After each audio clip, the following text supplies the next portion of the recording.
vous parliez de base. Est-ce qu'on imagine, est-ce qu'on réfléchit à la possibilité de changer une base ou d'ajouter des bases à notre génome? Ah oui, tout à fait. C'est vraiment la technologie actuelle, donc c'est la technologie du CRISPR-Cas9. Donc il y a d'autres casques qui sortent en ce moment. Cette technologie permet de remplacer une base. Donc en fait, on induit une coupure de l'ADN. La cellule n'aime pas ces coupures, donc elle va chercher à réparer. Et on amène une matrice pour réparer l'ADN, et donc on peut amener la séquence qu'on veut.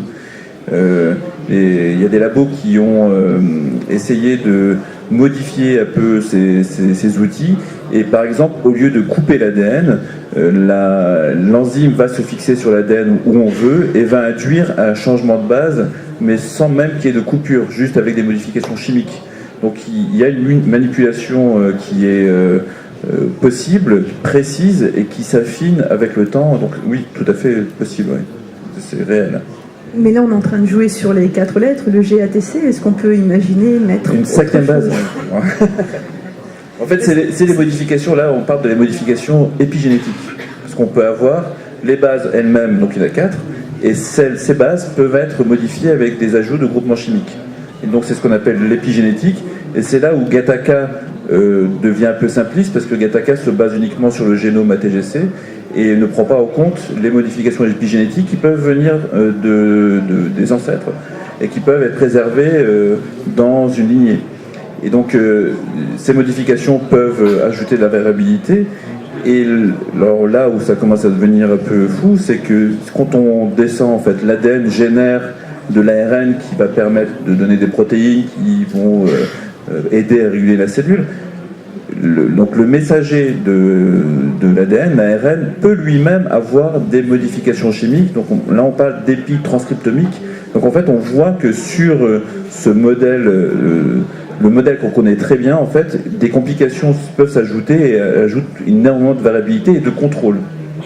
En l'occurrence, il me semble, il faut m'arrêter si je me trompe, que si on modifiait en fait le code d'origine, donc le code ADN, en rajoutant une base, en fait un gène peut permettre de coder plusieurs protéines différentes. Donc je pense qu'on intégrerait plein d'erreurs dans la fabrication des protéines, et on finirait par causer énormément de pathologies rien qu'avec cette modification. En fait, j'ai lu des articles de gens qui essayent de faire précisément ça, de rajouter des bases supplémentaires. L'idée étant que c'est dans le domaine de la biologie synthétique, donc construire des bactéries par ingénierie, tout simplement, qui n'existent pas, qui ne sont pas basées sur des bactéries qu'on connaît.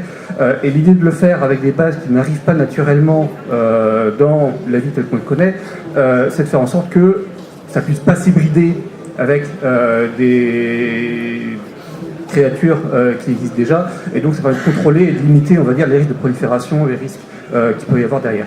En tout cas, c'est dans ce cadre-là que j'avais lu les choses.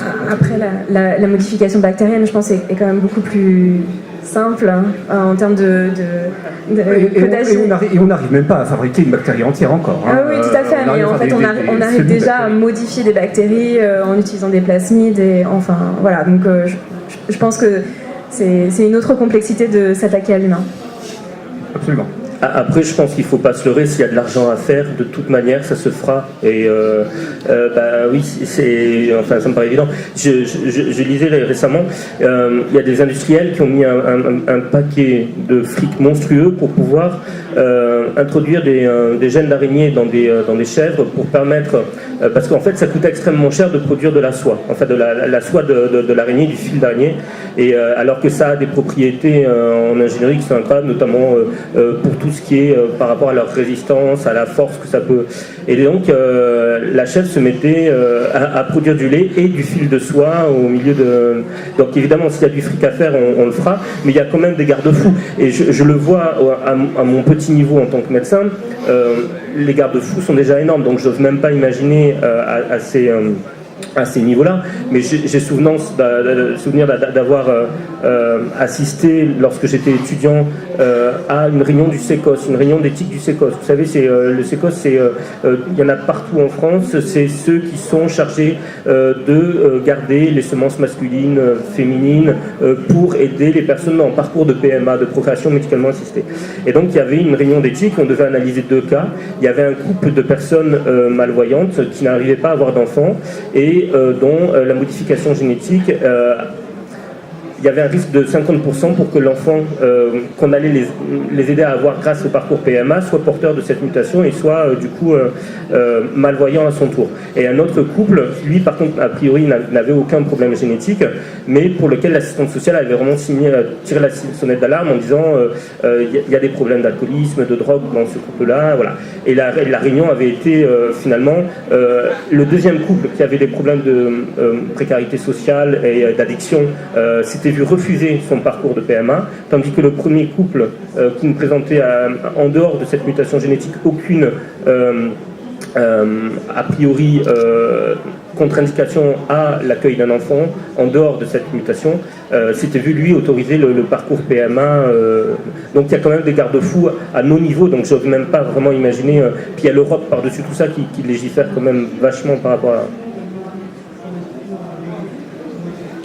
Si, là, on arrive sur un élément intéressant, enfin, que la science-fiction, c'est avec laquelle, un élément sur lequel la science-fiction a beaucoup joué, c'est la capacité, effectivement, sachant qu'on a un risque d'avoir un enfant malade,